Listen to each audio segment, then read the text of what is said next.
মুখপাত্রের কথা শুনে এক সময় মনে হচ্ছে তিনি নতুন সরকার তাকে একজন ওবায়দুল কাদেরকে বাংলাদেশ ব্যাংকে বসিয়েছে। তার কথায় মনে হচ্ছে তিনি সালাম গ্রুপের ব্যবস্থাপনা পরিচালকের ভূমিকা অবতীর্ণ হয়েছেন। রাষ্ট্রের একটি গুরুত্বপূর্ণ দায়িত্ব থেকে উনি বলছেন যে রাস্তায় আন্দোলন করে কোন ব্যাংকের চেয়ারম্যানকে সরানো যায় না। আমরা বলতে চাচ্ছি যে রাস্তায় আন্দোলন করে কোন ফ্যাসিস্টকে সরাতে হয় না। ফ্যাসিস্ট রাস্তার আন্দোলনের মাধ্যমে ফ্যাসিস্ট দুপুরবেলা না খেয়ে পালিয়ে যেতে বাধ্য হয়। পালিয়ে যেতে বাধ্য করতে চাই না।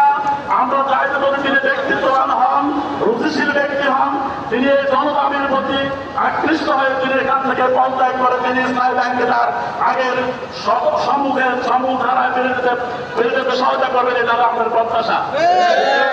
আমরা সরকারের কাছে বলতে চাচ্ছি, আজকে আমাদের কাছে বিভিন্ন তথ্য আসছে যে আপনারা যে ইসলামের মুদক্কুশ এই খোরশেদ আলমকে আপনারা এখানে চেয়ারম্যান হিসেবে নিয়োগ দিয়েছেন। তিনি একদিকে তিনি যখন অন্য শাখায় দায়িত্ব পালন করছেন বাংলাদেশ ব্যাংকের, সেখানেও তিনি সেখান থেকে ৫৪ লক্ষ টাকার হিসাব দিতে না পেরে তিনি সেখান থেকে চোর হিসেবে সাব্যস্ত হয়ে তিনি সেখান থেকে বিতাড়িত হয়েছেন। তিনি ৫ই আগস্ট ২০২৪ দুপুরবেলা তিনি তার বাংলাদেশ ব্যাংকের সচেতন গ্রাহকদের, বাংলাদেশ ব্যাংকের সচেতন স্টাফদের কোপের মুখে তিনি দুপুরবেলা বাংলাদেশ ব্যাংক থেকেও পালিয়েছেন।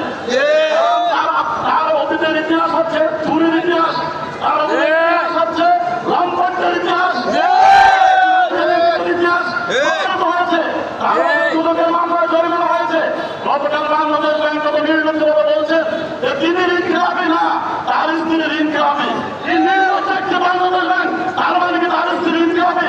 সেটা কি তার স্ত্রীর সাথে কি তার ডিভোর্স হয়ে গেছে কিনা সেটা আমাদের কাছে ক্লিয়ার করে দেয়। স্বামী বাংলাদেশ ব্যাংকের ডেপুটি গভর্নর ছিলেন, তিনি কি দায় হাতে পারেন?